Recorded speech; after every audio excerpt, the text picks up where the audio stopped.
warm start to another hot day. High 97, mostly sunny Sunday, just a 20% chance of storms. 91 in Smyrna, 88 in Loganville, and it's 90 in Midtown. More news at 1 o'clock. Breaking news when it happens. I'm Mary Ryan Howarth, 95.5 WSB.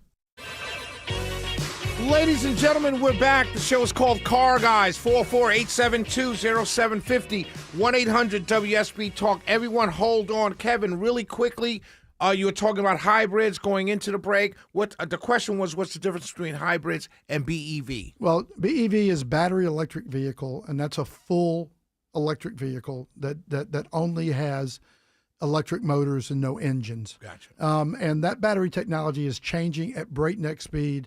Us as Toyota and Lexus, our next wave of generation of batteries are coming, and it's nothing at all like what we've been doing, and the ranges keep getting better and the product keeps getting better. So it's just a matter of finally catching up with it, and it'll have its place. And I think it'll wind up around 15% of the business, but still, hybrid's going to dominate, and it's dominating right now. Multiple manufacturers are getting out of battery electric as the hybrid technology and adoption by the public is much better. Right, particularly in these big cities where your commute is not that far, but you're still putting gas in your car. Well, then a plug-in just makes all the sense in the world. Gotcha. 448-720-0750, 1-800-WSB Talk. Let's go to Linda in Ellenwood. Hey, Linda. Hello. Hey. Oh, yeah, I was called. How are you all doing today? Wonderful. I was calling because I was looking to purchase a Mazda CX 5.65 2.5S preferred. How Yes. good is that? Well, there's... Why so many letters? Did I hear that wrong? I never heard that many letters. It's a very specific model. Okay. But so I will tell you that when people ask me on this show or in my real life about what to buy, I always start with these products right here if you're not going luxury. I always say that Toyota is by far number one for me on my pick. And then equally, I would go Honda, Subaru, and Mazda.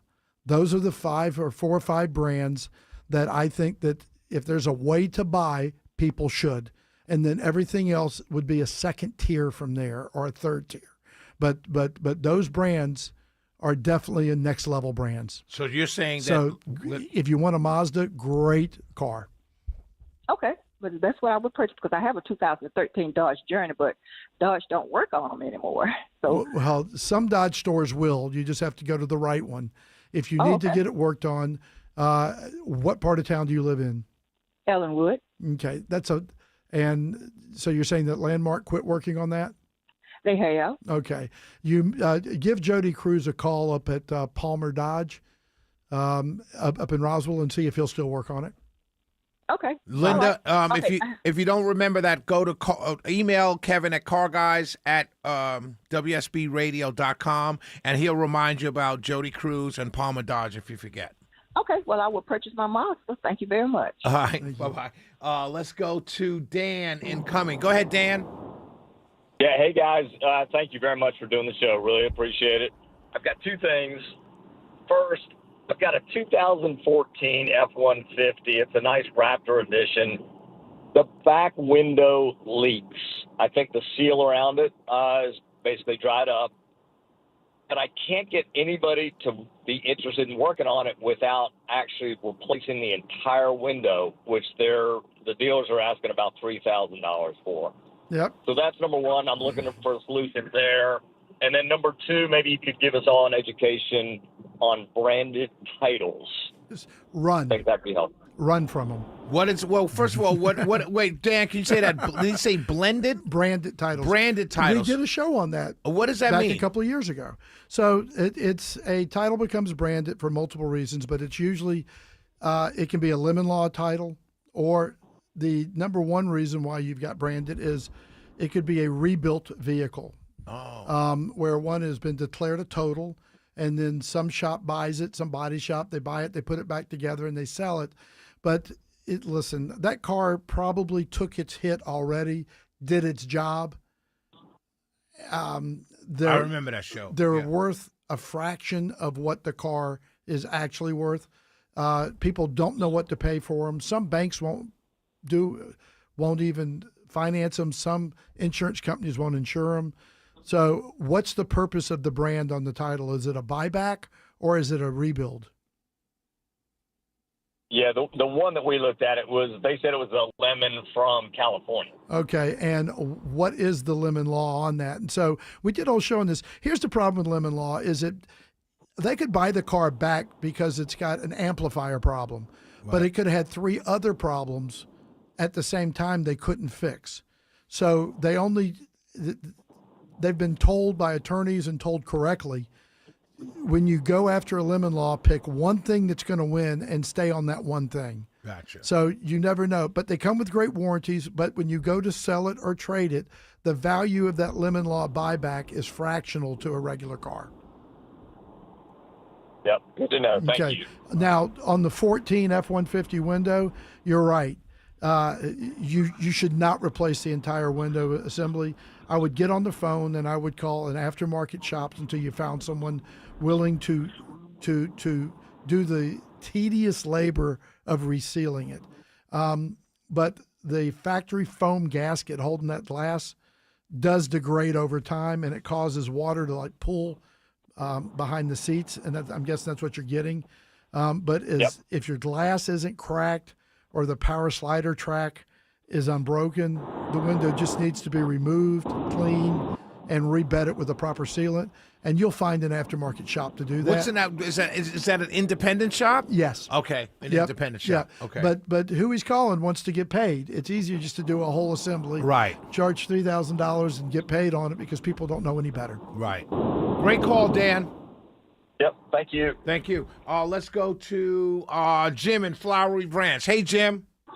Hey, guys. I've got a 2019 Toyota Tundra truck, 2-wheel drive with 46,000 miles on it. I let the dealer do all my work. They're wanting to do the EFI fuel induction mass flow air cleaning a over $300, and I was wanting to put that off a little bit. What's the dangers of me? Is there a danger to the motor if I put that off a couple thousand miles? And also, is that truck have any problems I need to be aware of?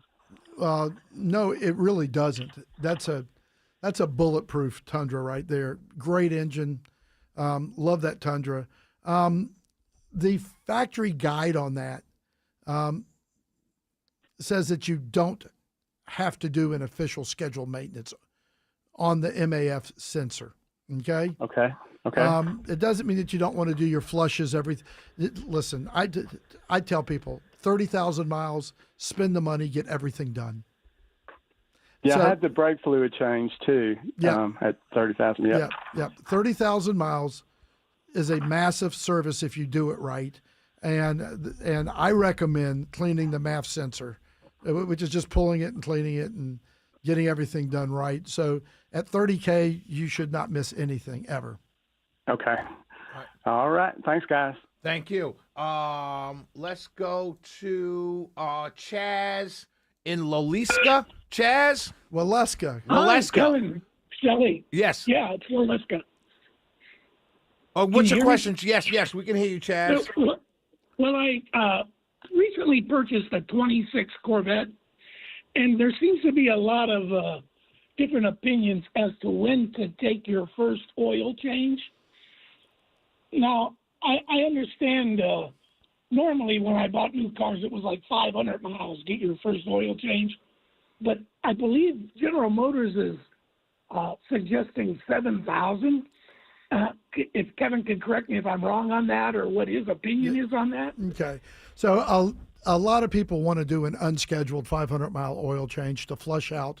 500? 500-mile, just to flush out any metallic break-in debris that comes into the new engine or whatever. You can do that. It's not really necessary. Now, GM does say every 7,500 miles on that car. But that car has a very, very complicated, good computer program on there that will take your driving habits, the temperatures that it reaches, how you accelerate, how you brake,